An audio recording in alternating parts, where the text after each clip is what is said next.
வராமல் தடுப்பதற்கான வழிமுறைகள்.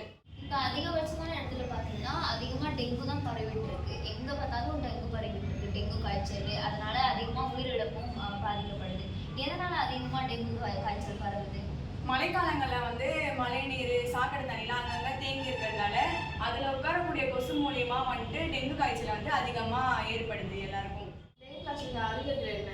டெங்கு காய்ச்சலுக்கு வர அறிகுறிகள் என்னன்னா கை கால் எல்லாமே குளுமையாக இருக்கும், உடம்பு ரொம்ப டயர்டாக இருக்கும், மூச்சு விடுறதுக்கு ரொம்ப சிரமமாக இருக்கும். காய்ச்சல் வந்தால் 2 நாளில் சரியாயிடும். கஞ்சி குடிச்சு ஹாஸ்பிட்டலுக்குலாம் போனால் சரியாயிடும். இதுக்கே இவ்வளோ பெரிய முக்கியத்துவம் தரும்.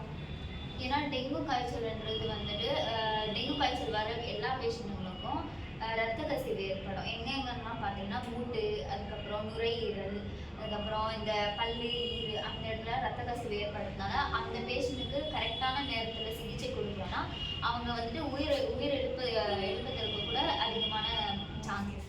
டெங்கு காய்ச்சல் வந்தால் யார் யாரெல்லாம் நிறைய பாதிக்கப்படுவாங்க?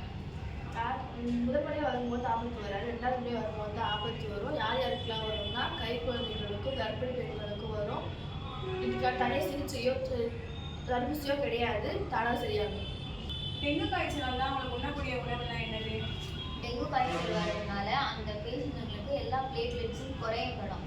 அதனால அந்த பிளேட்லெட்ஸ்லாம் அதிகரிக்கணும் அப்படின்னா இளநீர் குடிக்கலாம், அதுக்கப்புறம் பப்பாளி ஜூஸ் குடிக்கலாம், அதுக்கப்புறம் எல்லா கீரை வகைகளும் சாப்பிடலாம். இதெல்லாம் சாப்பிட்றதுனால அவங்களுக்கு பிளேட்லெட்ஸ் அதிகரிக்கலாம்.